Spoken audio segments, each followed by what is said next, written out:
Nên hôm nay chúng ta sử dụng đó chính là cái bình hoa sen. Thì đầu tiên là chúng ta sẽ dán cái lá của hoa sen lên cành nhá. Đây, chúng ta sẽ cắt cái cành này. Cái lá này nó mềm, nó nhẹ nên chúng ta chỉ cần sử dụng cành số 4 là được rồi. Chúng ta sẽ cắt một đầu như thế này, cắt bỏ bớt cái giấy đây. Sau đó chúng ta sẽ bóc keo vào. Đó, và chúng ta sẽ dán lá lên. Đó. Này thì chúng ta nên là để tiết kiệm cành, chúng ta sẽ dán lá 2 đầu. Thì để khi cắm vừa đến đâu chúng ta sẽ làm hoa đến đó. Cắm vừa đến đâu á thì chúng ta sẽ làm đến đó, thì như vậy là nó sẽ tiết kiệm được cành cho chúng ta hơn. Cắt. Đó. Đối với cái lá gần nở này thì chúng ta sẽ dùng một cái hình tròn, chúng ta sẽ quấn lại và dán. Và chúng ta bóc keo nến vào đây, sau đó chúng ta dán. Đó. Đối với cái lá thứ hai thì chúng ta cũng làm tương tự như thế.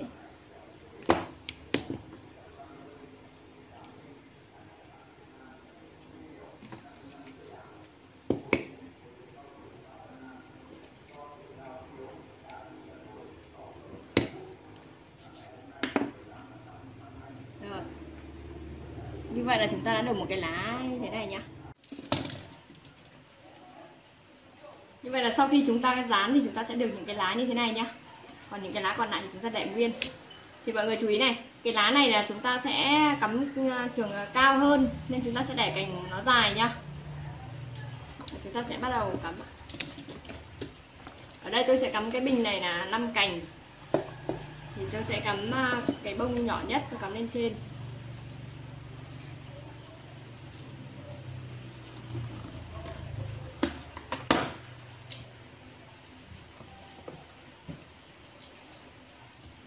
Chúng ta cắm cái sữa đi.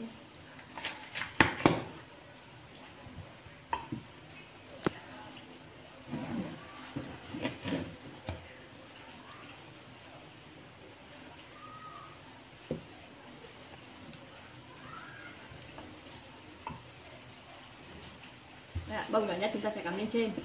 Tiếp theo là chúng ta sẽ đến bông nhỏ hơn. Thì với cái bông nhỏ hơn này thì chúng ta sẽ cắm là thấp hơn 2/3 so với cả cái bông cao nhất này nhé.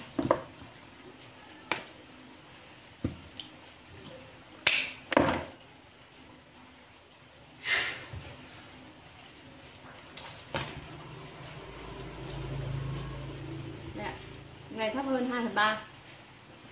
Bông tiếp theo thì chúng ta cũng cắm thấp hơn 2/3.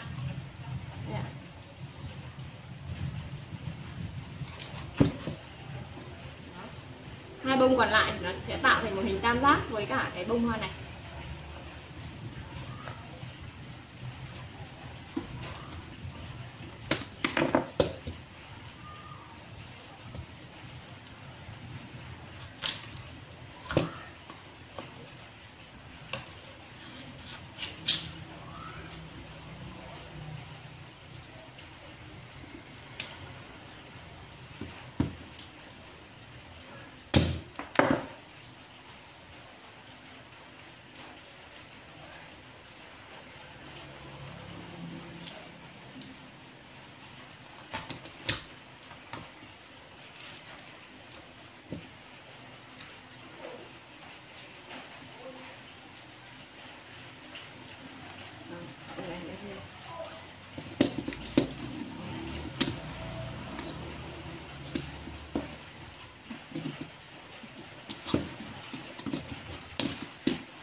Đây là phần đây là phần thô nhất của một cái hoa nhé.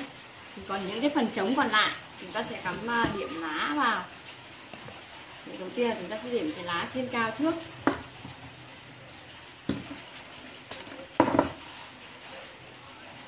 Phần này, lá này chúng ta sẽ uốn lên. Đây.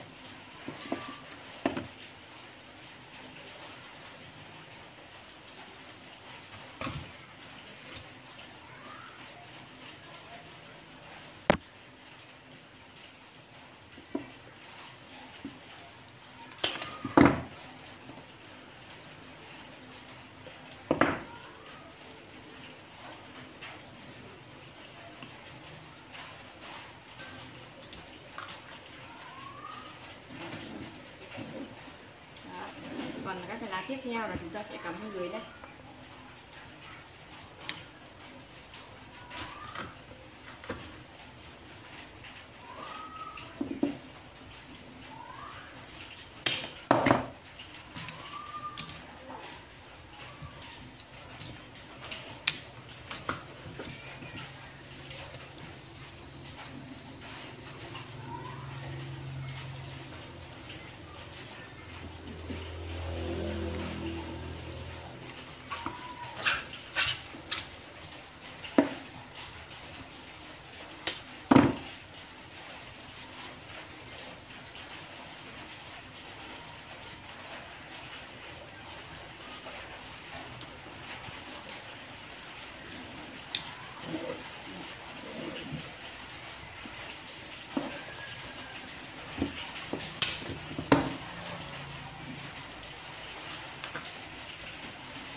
Cái phần trống còn lại thì chúng ta sẽ cắm cái cỏ điểm vào nhé các bạn. Ở các cái phần trống này thì chúng ta sẽ cắm các cái cỏ điểm vào. Thì ở đây tôi lựa chọn là cái cành rong xước này thì nó nhìn nó giống như là cái cỏ thật, chúng ta sẽ cắm vào nó nhìn nó sẽ xinh hơn.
vậy là sau khi chúng ta cắm, chúng ta trang trí đây ạ, thì chúng ta sẽ được một bình hoa đá như thế này, bình hoa sen như thế này.